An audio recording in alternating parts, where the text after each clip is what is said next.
Hello दोस्तों, स्वागत है आपका हमारे इस YouTube channel your MBA assistant में। आज के इस वीडियो में हम आपसे बात करेंगे कि एमआईएस के क्लासिफिकेशन क्या होते हैं, मैनेजमेंट इंफॉर्मेशन सिस्टम के।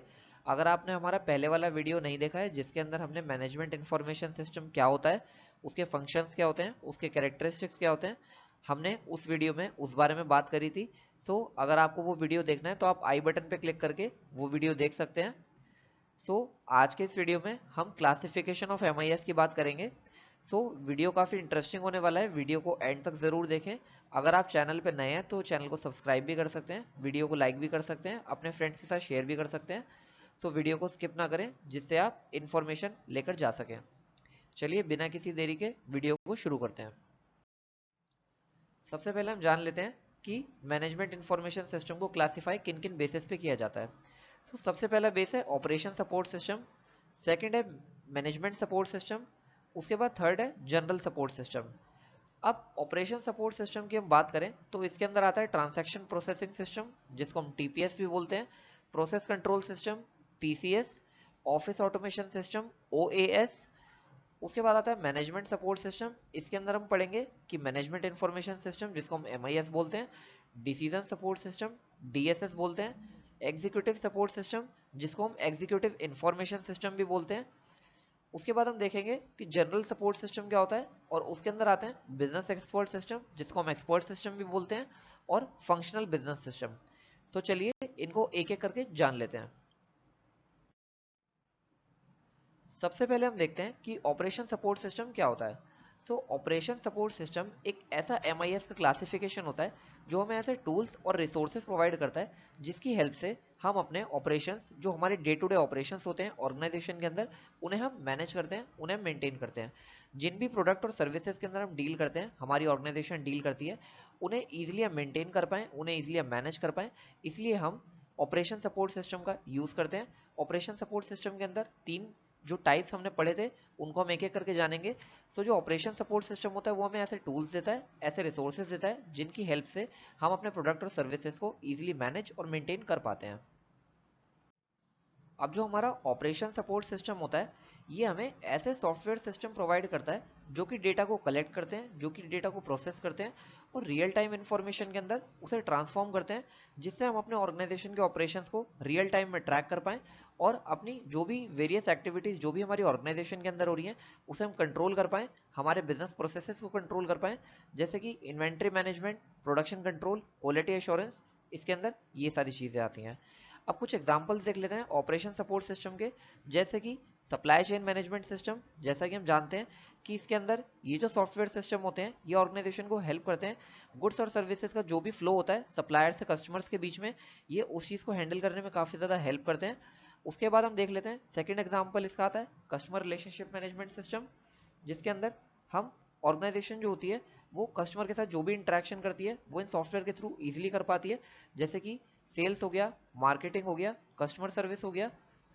इन सब चीज़ों में कस्टमर रिलेशनशिप मैनेजमेंट सॉफ्टवेयर जो होते हैं वो ऑपरेशन सपोर्ट सिस्टम के एग्जांपल्स हैं। उनकी हेल्प से हम अपने कस्टमर रिलेशनशिप मैनेजमेंट को ईजिली हैंडल कर सकते हैं। नेक्स्ट देख लेते हैं एंटरप्राइज रिसोर्स प्लानिंग सिस्टम, जिनको हम ईआरपी सिस्टम्स भी बोलते हैं। ईआरपी सिस्टम, ईआरपी सिस्टम्स के अंदर जितने भी हमारे बिजनेस के प्रोसेसेस होते हैं, जैसे कि फाइनेंस हो गया, ह्यूमन रिसोर्स हो गया, सप्लाई चेन मैनेजमेंट हो गया, और भी कई सारे जितने भी हमारे बिजनेस के फंक्शन होते हैं, तो जो ईआरपी सॉफ्टवेयर्स होते हैं तो वो क्या करते हैं, वो इन सारे फंक्शंस को एक सिंगल यूनिट में, एक डैशबोर्ड की फॉर्म में हमें रिप्रेजेंट करते हैं, जिससे हमें जितने भी हमारे बिजनेस के डिफरेंट डिफरेंट फंक्शंस हैं उन्हें हम एक सिंगल सॉफ्टवेयर के थ्रू, एक सिंगल सॉफ्टवेयर सिस्टम के थ्रू उन्हें मैनेज कर लेते हैं, जो कि काफ़ी ज़्यादा ईजी हो जाता है ऑर्गेनाइजेशन के लिए अपने प्रोसेसेस को कंट्रोल करना, मैनेज करना। नेक्स्ट देख लेते हैं क्वालिटी कंट्रोल सिस्टम।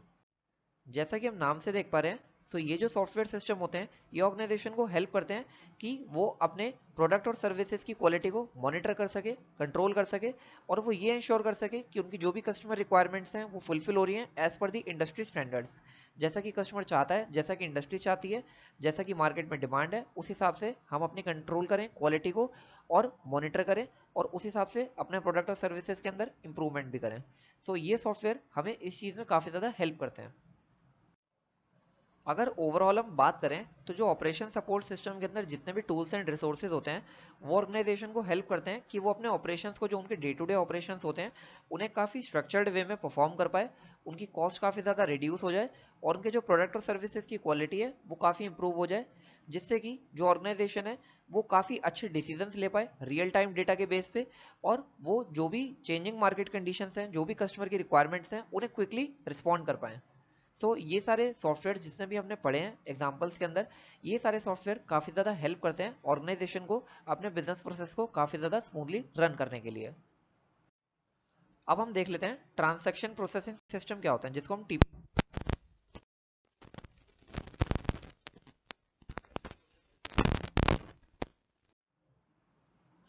टीपीएस जो हमारा ट्रांजैक्शन प्रोसेसिंग सिस्टम होता है, ये हमारी ऑर्गेनाइजेशन को हेल्प करता है जो उनके डे टू डे ट्रांजैक्शंस होते हैं, जो भी उनके बिजनेस ट्रांजैक्शन होते हैं, उन्हें रिकॉर्ड करना और उनके बेसिस पे रिपोर्ट्स को प्रोड्यूस करना।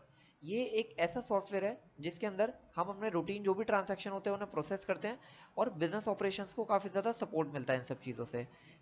ये ऐसा कोई इन्फॉर्मेशन प्रोवाइड नहीं करता है जो ट्रांजैक्शन प्रोसेसिंग सिस्टम होता है कि कोई जो भी मैनेजर है हमारा वो डिसीजन मेकिंग कर पाए। ये जो भी सॉफ्टवेयर होते हैं ये डे टू डे ट्रांजैक्शन को, जो भी बिजनेस ट्रांजैक्शन हो रहे हैं डेली बेसिस पर, ये उनको रिकॉर्ड करता है सिर्फ। इनसे हमारे मैनेजर्स कोई भी डिसीजन मेकिंग नहीं कर सकते हैं। ट्रांजैक्शन प्रोसेसिंग सिस्टम का जो प्राइमरी ऑब्जेक्टिव होता है वो हमारे को एक्यूरेट और टाइमली इंफॉर्मेशन देने का काम करता है, और जो भी हमारी डिसीजन मेकिंग और कंट्रोलिंग की पावर होती है, जो भी हमारे डे टू डे ऑपरेशंस होते हैं, उनकी जो भी ट्रांजैक्शन हम रिकॉर्ड करते हैं उस बेसिस पे हम अपने डिसीजंस लेते हैं कि हमें नेक्स्ट टाइम कितना हमारा सेल होगा, कितना हमारा परचेज होगा, हम अपने फ्यूचर को फोरकास्ट कर पाते हैं। और ये काफ़ी क्रिटिकल रोल प्ले करता है हमारे रूटीन टास्क को ऑटोमेट करने में, क्योंकि ये एक डिजिटल फॉर्म में हमारे डेटा को रिकॉर्ड करता रहता है, जो भी हमारे डे टू डे ट्रांजैक्शन होते हैं उन्हें रिकॉर्ड करता रहता है, जिससे हमारी एफिशिएंसी और इफेक्टिवनेस ऑर्गेनाइजेशन की काफ़ी ज़्यादा इंप्रूव हो जाती है। इससे डिसीजन मेकिंग मैनेजर्स नहीं कर पाते हैं, बट ये काफ़ी ज़्यादा हेल्प करता है हमारे प्रोसेस को ऑटोमेट करने में, और जो भी हमारी डे टू डे ट्रांजैक्शन होती हैं, बिजनेस ट्रांजैक्शन होती हैं, उन्हें ये डे टू डे बेसिस पे रिकॉर्ड कर लेता है।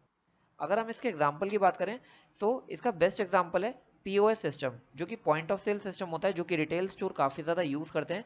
ये ऐसे सॉफ्टवेयर होते हैं जो डेली बेसिस पे सेल को रिकॉर्ड करते हैं और ऑटोमेट करते हैं बिजनेस प्रोसेस को, जिससे उनकी इफेक्टिवनेस और एफिशिएंसी काफ़ी ज़्यादा इंप्रूव हो जाए। चलिए देखते हैं हमारा नेक्स्ट पॉइंट,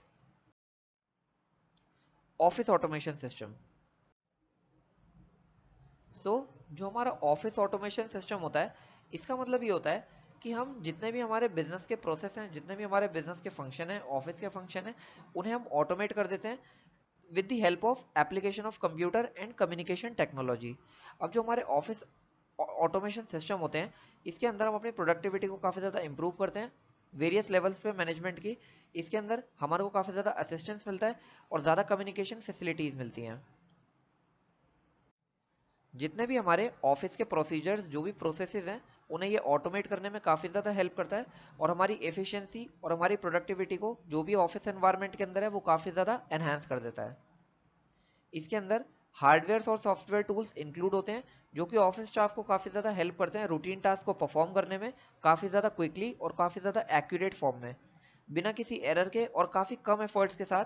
जो भी हमारे ऑफिस एम्प्लॉयज़ होते हैं वो अपने प्रोसेसेस को ऑटोमेट कर सकते हैं और अपनी एफिशिएंसी को काफ़ी ज़्यादा इंप्रूव कर सकते हैं। अगर इसके हम एग्जांपल्स की बात करें तो एग्जांपल्स के अंदर जैसे कि ईमेल सिस्टम, जिसकी हेल्प से हम कई सारे ईमेल्स लोगों को, अपने क्लाइंट्स को ट्रांसफ़र कर सकते हैं। वर्ड प्रोसेसिंग सॉफ्टवेयर, जिससे हम अपने, जैसे फॉर एग्जांपल माइक्रोसॉफ्ट वर्ड हो गया, इसकी हेल्प से हम वर्ड प्रोसेसिंग कर सकते हैं। स्प्रेडशीट सॉफ्टवेयर, जिससे हम अपना डेटा रिकॉर्ड कर सकते हैं, जैसे कि for example Microsoft Excel. Presentation software, अगर हमें बिजनेस प्रेजेंटेशन अगर हमें प्रेजेंट करनी है अपने सीनियर्स को या फिर अपने जूनियर्स को, माइक्रोसॉफ्ट पावर पॉइंट का यूज़ कर सकते हैं। और ईमेल सिस्टम, जैसा कि मैंने आपको बता दिया, इसके अंदर हम काफ़ी ज़्यादा बेटर वे में, फास्ट वे में, एफिशिएंट वे में अपने क्लाइंट्स को ईमेल्स कर सकते हैं, मैसेजेस कर सकते हैं, अटैचमेंट भेज सकते हैं, कोई भी डेटा हम सेकेंड्स में ट्रांसफ़र कर सकते हैं। Electronic calendars and scheduling system, ये ऑनलाइन होते हैं, काफ़ी ज़्यादा टूल्स से हम अपने कैलेंडर्स इलेक्ट्रॉनिक वे में रिकॉर्ड करते हैं, सिस्टम शेड्यूल करते हैं कि हमारा क्या प्रोसेस रहेगा डे टू डे एक्टिविटीज़ का। अगर हम ओवरऑल बात करें तो जो ऑफिस ऑटोमेशन सिस्टम होता है ये हमारे टाइम एंड एफर्ट को काफ़ी ज़्यादा सेव करता है, हमारे जितने भी ऑफिस प्रोसेस होते हैं उन्हें ऑटोमेट कर देता है, और जो भी हमारे रूटीन ऑफिस टास्क होते हैं उनके अंदर काफ़ी ज़्यादा कम एफर्ट हमें पुट करने की ज़रूरत होती है, जिसकी वजह से जो एम्प्लॉयज़ होते हैं वो हायर लेवल टास्क पे फोकस कर पाते हैं, और जो भी उनकी स्ट्रेटेजिक एक्टिविटीज़ होती है जो कि वैल्यू एडिशन करती है ऑर्गेनाइजेशन के अंदर, उन पे वो ज़्यादा फोकस करते हैं इंस्टेड ऑफ कि वो अपने डेली जो भी उनके प्रोसेसेस हैं उन्हें मैनुअल बेसिस पे कर रहे हैं। सो ऑफिस ऑटोमेशन सिस्टम काफ़ी ज़्यादा हेल्प करता है एम्प्लॉयज़ की उनका टाइम सेव करने में, उनके एफर्ट सेव करने में, उनकी एफिशिएंसी और प्रोडक्टिविटी को इम्प्रूव करने में। चलिए देखते हैं अपना next point, process control system. Process control system, जैसे कि हम नाम से समझ पा रहे हैं, ये एक ऐसा मैनेजमेंट इंफॉर्मेशन सिस्टम है जिसकी हेल्प से हम जो भी हमारे इंडस्ट्रियल प्रोसेसेस हैं, जो कि हमारे बिजनेस के प्रोसेसेस हैं, जो हमने जैसे whether it is a service industry और whether it is a goods producing industry, manufacturing industry, अगर हमने अपने कोई प्रोसेसेस सेट कर रखे हैं प्रोडक्शन के, सो हम उन्हें ईजिली इन सॉफ्टवेयर्स के थ्रू ट्रैक कर सकते हैं कि हमारे जो भी प्रोसेस हमने डिज़ाइन करे हैं, जो भी पॉलिसी, जिस प्रोसीजर से हमने अपने प्रोडक्ट या सर्विस को प्रोडक्शन का डिज़ाइन कर रखा है कि वो उस प्रोसेस से होकर जाएगा।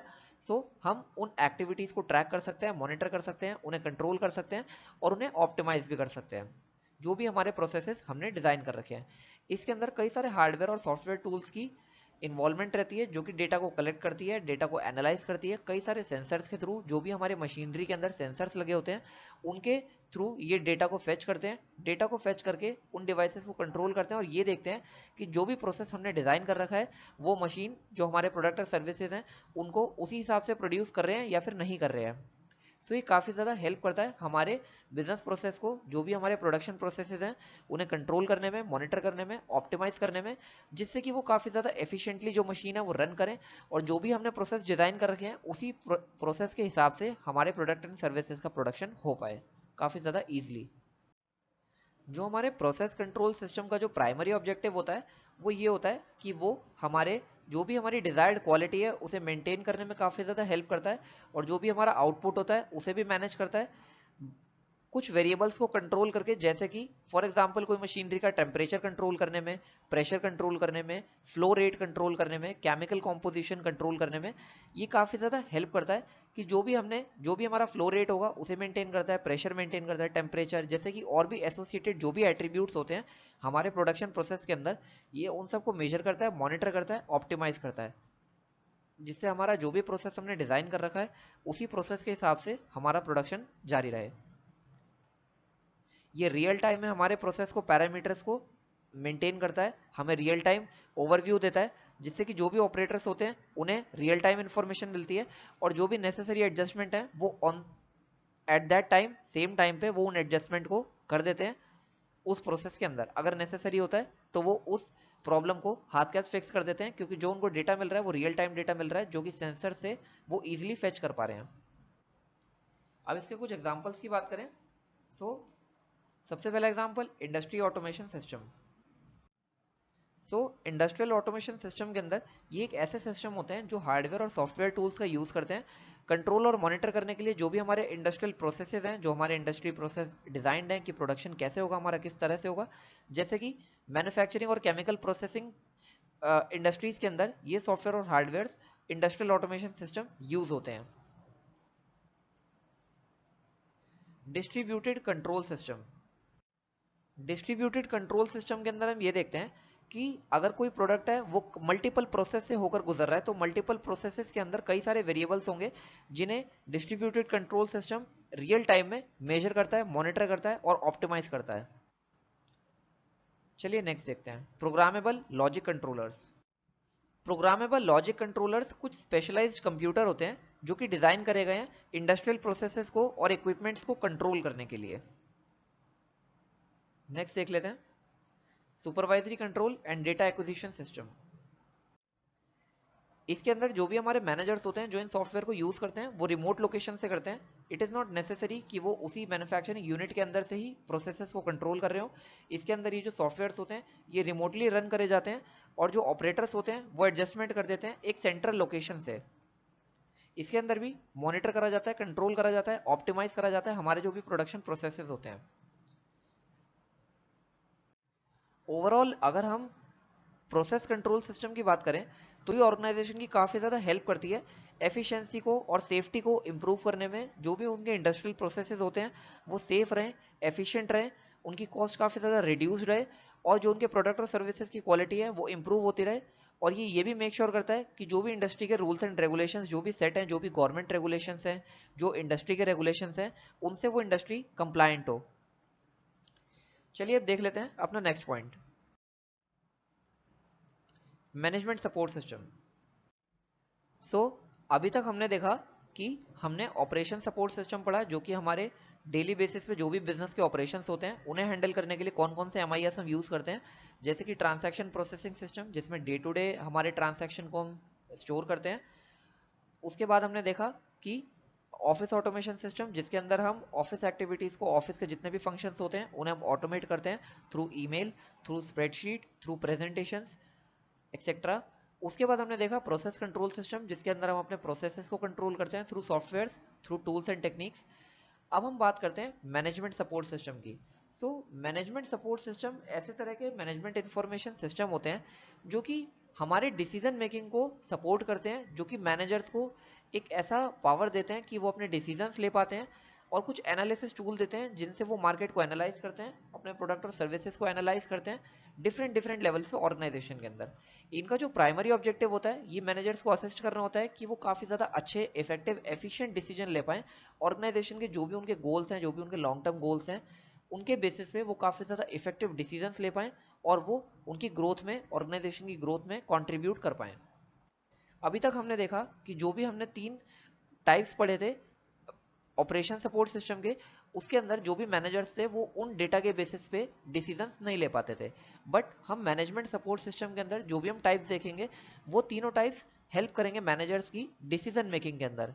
उनके डेटा के बेसिस पे जो हमारे मैनेजर्स होंगे वो अपने डिसीजंस बना पाएंगे एज पर दी organisational objectives.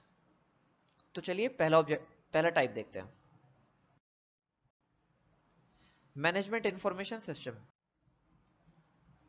So management information system, जैसा कि मैंने आपको बताया था, ये एक ऐसा कंप्यूटर बेस्ड सिस्टम होता है जो कि डेटा को कलेक्ट करता है, डेटा को प्रोसेस करता है, प्रोसेस करके इंफॉर्मेशन क्रिएट करता है, ट्रांसफॉर्म होता है डेटा से इंफॉर्मेशन में। उसके बाद डेटा स्टोर होता है, फिर उसके बाद यूजर्स को डिसेमिनेट हो जाता है, शेयर हो जाता है इंफॉर्मेशन की फॉर्म में, जो भी मैनेजमेंट के डिसीजन मेकिंग है उसे सपोर्ट करने के लिए। जैसा कि मैंने आपको बताया, ये जो सॉफ्टवेयर्स हैं ये हेल्प करेंगे मैनेजर्स की डिसीजन मेकिंग के अंदर। सो पहले डेटा को हम कैप्चर करेंगे, उसके बाद हम डेटा को प्रोसेस करेंगे, इंफॉर्मेशन क्रिएट करेंगे, फिर उस डेटा को स्टोर करेंगे, फिर सारे यूजर्स को, जितने भी यूजर्स हैं, स्टेक होल्डर्स हैं, उनको हम डेटा शेयर कर देंगे।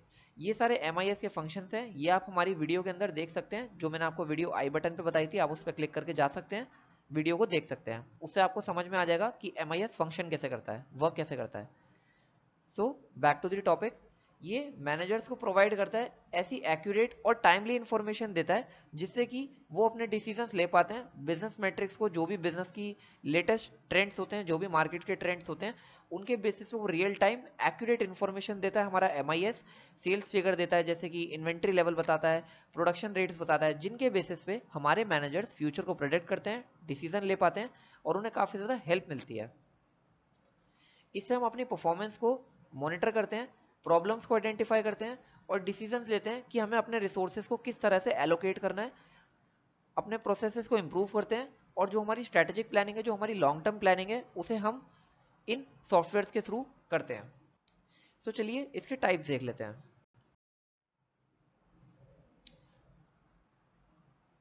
डिसीजन सपोर्ट सिस्टम, जैसा कि हमने देखा मैनेजमेंट इंफॉर्मेशन सिस्टम भी मैनेजमेंट सपोर्ट सिस्टम का पार्ट था। वो फर्स्ट पार्ट था। अब हम सेकेंड पार्ट की बात कर रहे हैं, ये है decision support system. So decision support system एक ऐसा एमआईएस है जिसकी हेल्प से जो भी हमारे मैनेजर्स होते हैं वो डिसीजन ले पाते हैं। कुछ टूल्स और रिसोर्सेज ये सॉफ्टवेयर्स प्रोवाइड करते हैं जिनके बेसिस पे हमारे मैनेजर्स डिसीजंस लेते हैं। इसके अंदर जो हमारे मैनेजर्स होते हैं वो एमआईएस का डेटा भी यूज़ करते हैं, मैनेजमेंट इंफॉर्मेशन सिस्टम का भी और ट्रांजैक्शन प्रोसेसिंग सिस्टम का भी डेटा यूज़ करते हैं। उन दोनों डेटा के बेसिस पे हमारे जो मैनेजर्स होते हैं वो डिसीजन सपोर्ट सिस्टम के अंदर देखकर अपने डिसीजंस ले पाते हैं। डिसीजन सपोर्ट सिस्टम का जो प्राइमरी ऑब्जेक्टिव होता है वो मैनेजर्स को असिस्ट करना होता है कि वो जो कॉम्प्लेक्स डिसीजन होते हैं, जो भी काफ़ी ज़्यादा डिफिकल्ट डिसीजंस होते हैं, जो कि लेने के लिए काफ़ी ज़्यादा प्लानिंग की ज़रूरत होती है। सो ये जो सॉफ्टवेयर्स होते हैं काफ़ी ज़्यादा प्रोसेस को सिंपल करते हैं और मैनेजर्स को हेल्प करते हैं कि वो अपने कॉम्प्लेक्स डिसीजन को, जो भी उनके स्ट्रेटेजिक डिसीजन, कॉम्प्लेक्स डिसीजन, काफ़ी लॉन्ग टर्म डिसीजन जो है वो ईजिली ले सकें और अपने फ्यूचर को एक्यूरेटली प्रेडिक्ट कर सकें, और जो भी उनको इन्फॉर्मेशन मिले वो रेलिवेंट मिले टूल्स की मदद से, टेक्निक्स की मदद से। So decision support system software TPS का डेटा और एमआईएस का डेटा यूज़ करता है, उसके बाद हमारे मैनेजर्स को इंसाइट्स देता है कि जिसकी वजह से वो अपने डिसीजंस ले पाते हैं। अगर मैं आपसे एग्जांपल की बात करूं तो जैसे अगर सप्लाई चेन मैनेजमेंट होता है, सप्लाई चेन मैनेजमेंट के अंदर जो हमारा डिसीजन सपोर्ट सिस्टम सॉफ्टवेयर्स होते हैं वो मैनेजर्स को काफ़ी ज़्यादा हेल्प करते हैं कि वो अपने इन्वेंट्री लेवल्स को ऑप्टिमाइज कर सकते हैं, वो अपनी डिमांड एंड सप्लाई को बैलेंस कर सकते हैं और अपनी कॉस्ट को काफ़ी ज़्यादा रिड्यूस कर सकते हैं। क्योंकि जो भी हमारा डेटा डिसीजन सपोर्ट सिस्टम के अंदर होगा वो हमें काफ़ी ज़्यादा हेल्प करेगा ये देखने में कि हमारे इन्वेंट्री लेवल क्या हो सकते हैं आने वाले टाइम में, अभी करंट क्या है, पास्ट में कितने रहे हैं, आने वाले टाइम में डिमांड कितनी हो सकती है, अभी करंट डिमांड कितनी है, हम डिमांड को सप्लाई से कैसे मैच करेंगे और अपनी कॉस्ट को कैसे रिड्यूस करेंगे। सो डिसीजन सपोर्ट सिस्टम काफ़ी ज़्यादा हेल्प करता है डिफरेंट फंक्शंस में बिजनेस के।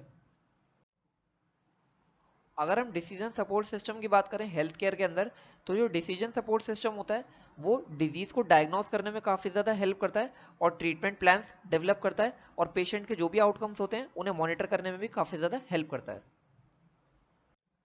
चलिए देखते हैं अपना next point, executive information system, जिसको हम एग्जीक्यूटिव सपोर्ट सिस्टम भी कहते हैं।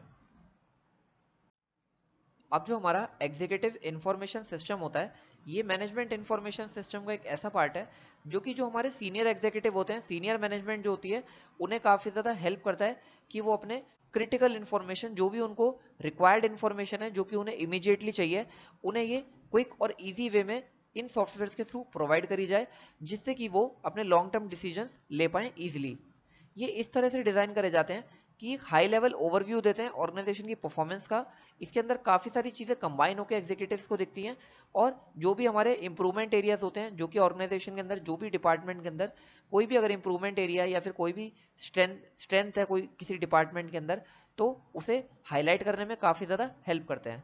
जैसे फॉर एग्जाम्पल अगर किसी डिपार्टमेंट के अंदर किसी पर्सन को या फिर किसी ग्रुप को अटेंशन की ज़रूरत है, अटेंशन देनी है, जिसे हमें रिपोर्ट करना है, जिसे हमें फायर करना है या फिर जिसे हमें प्रमोट करना है, डिमोट करना है। सो एग्जीक्यूटिव इंफॉर्मेशन सिस्टम के अंदर हम अपनी जितनी भी क्रिटिकल इंफॉर्मेशन है उसे हम इजीली एक्सेस कर सकते हैं। इसके कुछ फीचर्स की बात करें, सो ये हमें रियल टाइम डेटा प्रोवाइड करता है। इसके अंदर up to the minute information मिलती है हमें, जो भी हमारे क्रिटिकल मैट्रिक्स होते हैं, जैसे कि मान लीजिए सेल्स हो गई, रेवेन्यू हो गया, कस्टमर सेटिस्फेक्शन हो गया। ये कुछ ऐसे क्रिटिकल मैट्रिक्स हैं जिनको सीनियर मैनेजमेंट को इमीडिएटली देखने की काफ़ी ज़्यादा ज़रूरत पड़ती है, वो किसी भी टाइम देखते हैं इसको। और ये सॉफ्टवेयर हमें रियल टाइम डेटा प्रोवाइड करते हैं कि हमारे कस्टमर सेटिस्फेक्शन लेवल क्या हो सकते हैं, हमारी सेल्स फिगर क्या हो सकती हैं, हमारा रेवेन्यू क्या चल रहा है।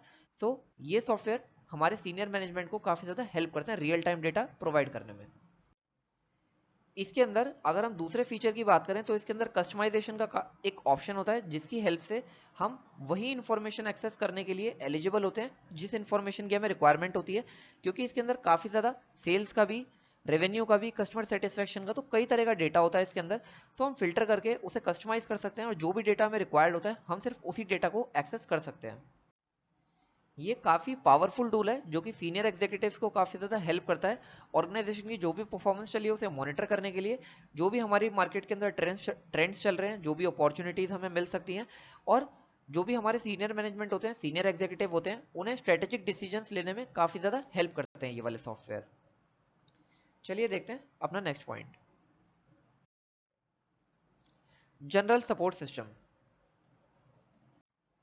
जो हमारा जनरल सपोर्ट सिस्टम होता है ये एमआईएस का एक ऐसा टाइप है जिसके अंदर ये सपोर्ट करता है डिसीजन मेकिंग को। जो भी मैनेजर्स डिसीजन मेकिंग करते हैं ये उन्हें टूल्स एंड रिसोर्सेज देता है जिसके बेसिस पे वो डिसीजन मेकिंग करते हैं, और जो भी मैनेजरियल एक्टिविटीज़ ऑर्गेनाइजेशन के अंदर होती हैं उसके अंदर काफ़ी ज़्यादा सपोर्ट करता है, काफ़ी ज़्यादा हेल्प करता है हमारे मैनेजर्स को जनरल सपोर्ट सिस्टम।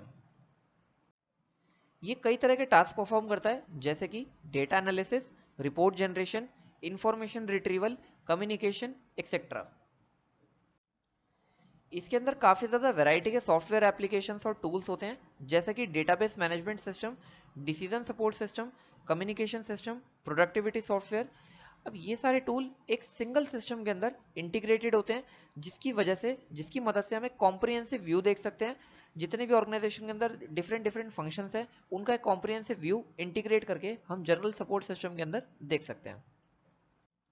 इनका जो इंटरफेस होता है वो काफ़ी ज़्यादा यूज़र फ्रेंडली होता है, काफ़ी ज़्यादा इजी टू यूज़ होते हैं, फ्लेक्सिबल होते हैं। इनको हम किसी भी तरह से देख सकते हैं, किसी भी टाइम देख सकते हैं। तो ये काफ़ी ज़्यादा फ्लेक्सिबल होते हैं, इजी टू यूज़ होते हैं और यूज़र फ्रेंडली होते हैं।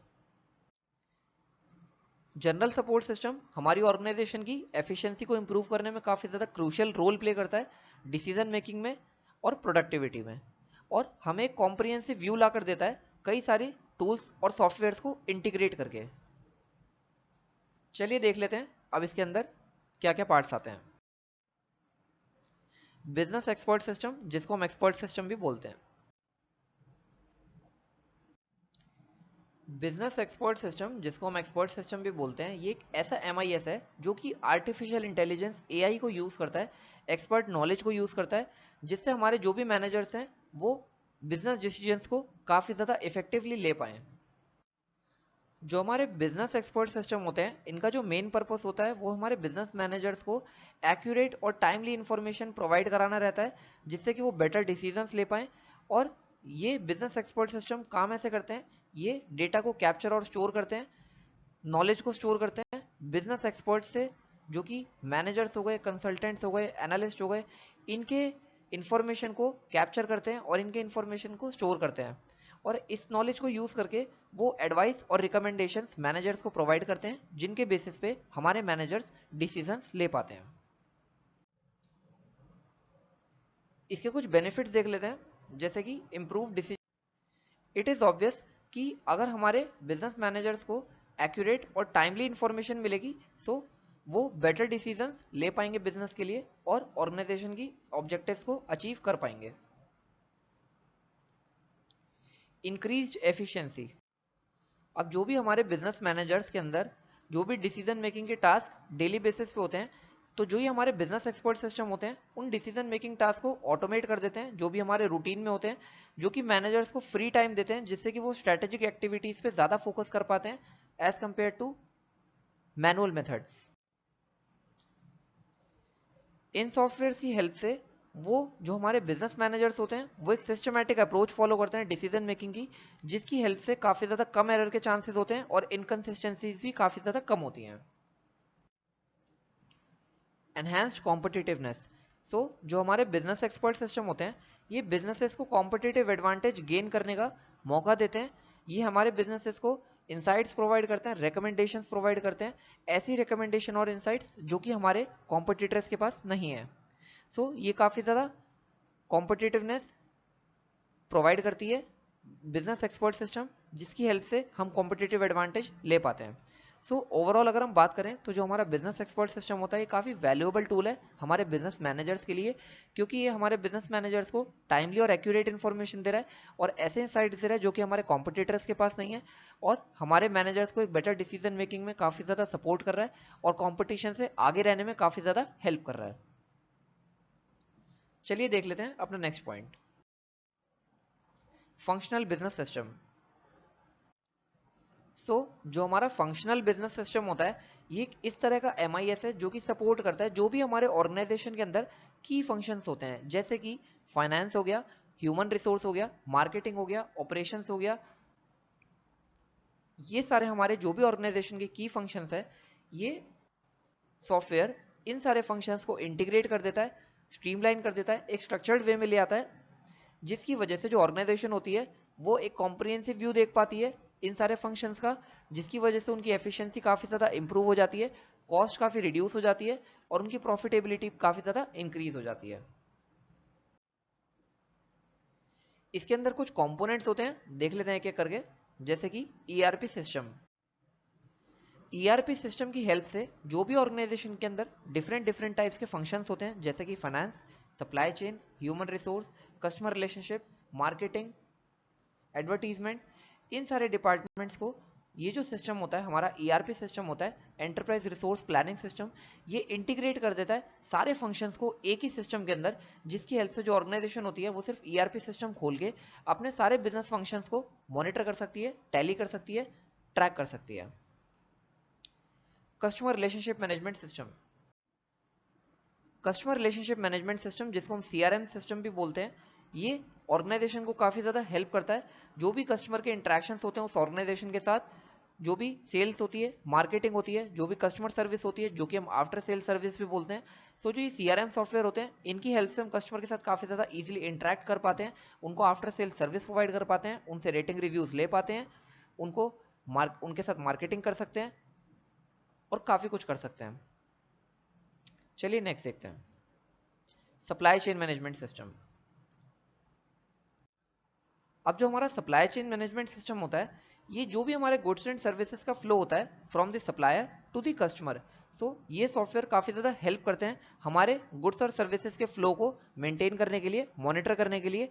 इसके अंदर हम प्रोक्योरमेंट भी कर सकते हैं, इन्वेंट्री भी मैनेज कर सकते हैं, लॉजिस्टिक्स भी देख सकते हैं, और हम ये भी देख सकते हैं कि जो हमारे सप्लायर से कस्टमर तक की जर्नी है वो ईजिली और जिस प्रोसेस से हमें भेजना है उस प्रोसेस से जा रहा है या नहीं जा रहा है। तो हम सप्लाई चेन मैनेजमेंट सिस्टम के अंदर हम ये सारी चीज़ों को मॉनिटर कर सकते हैं, रिकॉर्ड कर सकते हैं। चलिए नेक्स्ट देखते हैं, HRM system, human resource management system. HRM system के अंदर हम अपने ऑर्गेनाइजेशन के अंदर जितने भी एम्प्लॉयज़ हैं उनके डेटा को स्टोर कर सकते हैं, जैसे कि उनके रिक्रूटमेंट से रिलेटेड इन्फॉर्मेशन, उनकी ट्रेनिंग से रिलेटेड, उनके पेरोल से रिलेटेड, उनके बेनिफिट से रिलेटेड, उनके सिलेक्शन से रिलेटेड, एक्सेट्रा। इस सारे इन्फॉर्मेशन को मैनेज कर सकते हैं, मॉनिटर कर सकते हैं, स्टोर कर सकते हैं, रिकॉर्ड कर सकते हैं इन सॉफ्टवेयर्स के अंदर। चलिए नेक्स्ट देख लेते हैं, business intelligence system. Business intelligence system हमें रियल टाइम डेटा प्रोवाइड करता है, जिसकी हेल्प से हम डिसीजन मेकिंग कर सकते हैं, हमारे को रियल टाइम इंसाइट्स मिलते हैं, मार्केट ट्रेंड्स मिलते हैं, जिनकी हेल्प से हमारी डिसीजन मेकिंग काफ़ी ज़्यादा सपोर्ट होती है। चलिए अब देख लेते हैं कि कुछ बेनिफिट्स इन बिजनेस सिस्टम्स के, फंक्शनल बिजनेस सिस्टम के कुछ बेनिफिट्स। सबसे पहला, इम्प्रूव्ड एफिशिएंसी। अब जैसा कि मैंने आपको बताया कि फंक्शनल बिजनेस सिस्टम हमारे जो भी बिजनेस फंक्शंस है डिफरेंट डिफरेंट, जैसे कि फाइनेंस, ह्यूमन रिसोर्स, इन सबको इंटीग्रेट कर देता है, स्ट्रक्चर्ड वे में हमें दिखाता है, जिसकी वजह से हमारी कॉस्ट रिड्यूस होती है, एफिशिएंसी बढ़ती है, प्रॉफिटेबिलिटी बढ़ती है, और इंटीग्रेट होके सारे बिजनेस फंक्शंस हमारे एक ही सॉफ्टवेयर के अंदर दिखाई दे जाते हैं। सो जैसा कि हम इसके अंदर देखते हैं कि जो हमारा फंक्शनल बिजनेस सिस्टम होता है वो हमारे बिजनेस प्रोसेसेस को ऑटोमेट करने में हेल्प करता है, उन्हें एक स्ट्रक्चर्ड वे में दिखाने में हेल्प करता है, जिसकी वजह से जो हमारे मैनुअल एफर्ट हैं, जो कि एम्प्लॉयज़ के मैनुअल एफर्ट है, वो काफ़ी ज़्यादा कम होते हैं और एफिशिएंसी काफ़ी ज़्यादा इंप्रूव होती है। चलिए नेक्स्ट पॉइंट देखते हैं, इंक्रीज डेटा एक्यूरेसी। अब अगर हम सारे डेटा को इंटीग्रेट कर देंगे डिफरेंट फंक्शनल एरियाज से एक सॉफ्टवेयर के अंदर, तो जो हमारा फंक्शनल बिजनेस सिस्टम होगा वो हमारी एक्यूरेसी को बहुत ज़्यादा इंप्रूव कर देगा, कंसिस्टेंसी इंप्रूव कर देगा, और जो भी डेटा हमारी ऑर्गेनाइजेशन के अंदर फ्लो कर रहा है उसे इंटीग्रेट करके एक्यूरेट फॉर्म में एक ही सॉफ्टवेयर के अंदर दिखाने में काफ़ी ज़्यादा हेल्प करेगा। Better decision making. अब जो हमारा फंक्शनल बिजनेस सिस्टम होता है ये, जैसा कि मैंने आपको बताया, हमें रियल टाइम डेटा और इंसाइट्स प्रोवाइड करता है, जिसकी वजह से हमारी ऑर्गेनाइजेशन क्विकली इन्फॉर्म डिसीजंस, जो भी उनके कॉम्प्लेक्स डिसीजन होते हैं, स्ट्रैटेजिक डिसीजंस होते हैं, लॉन्ग टर्म डिसीजंस जिनको हम बोलते हैं, तो वो ईजिली ले पाते हैं रियल टाइम डेटा के बेस पे, मार्केट ट्रेंड्स के बेस पे, इंसाइट्स के बेस पे। Improved collaboration. जो हमारा फंक्शनल बिजनेस सिस्टम होता है ये हमें फैसिलिटेट करता है ऑर्गेनाइजेशन को वेरियस डिपार्टमेंट के अंदर कम्युनिकेशन बना रहे, कोऑर्डिनेशन बना रहे, डिफरेंट फंक्शनल एरियाज जो भी ऑर्गेनाइजेशन के अंदर है उसके अंदर कम्युनिकेशन और कोलैबोरेशन मेंटेन रहे। अब अगर ओवरऑल हम बात करें तो जो हमारा फंक्शनल बिजनेस सिस्टम होता है ये काफ़ी ज़्यादा एसेंशियल टूल है ऑर्गेनाइजेशन के लिए, जिसकी हेल्प से हमारी जो ऑर्गेनाइजेशन है वो अपनी ऑपरेशनल एफिशिएंसी को काफ़ी ज़्यादा इंप्रूव कर सकती है, प्रॉफिटेबिलिटी को इंक्रीज कर सकती है और कंपटीशन से हमेशा आगे रह सकती है। आज की वीडियो में बस इतना ही। Thanks for watching our video. अगर आपको वीडियो अच्छा लगा हो तो आप लाइक कर सकते हैं, कमेंट कर सकते हैं अगर आपको कोई इशू हुआ हो, आपको कोई इन्फॉर्मेशन कम लगी हो या फिर आपको कोई नई वीडियो चाहिए हो, आप कमेंट कर सकते हैं नीचे। आप वीडियो को लाइक कर सकते हैं अगर आपको वीडियो पसंद आई है। आप अपने दोस्तों के साथ वीडियो को शेयर भी कर सकते हैं, सब्सक्राइब कर सकते हैं हमारे चैनल को। Thanks for watching our video. Have a nice day.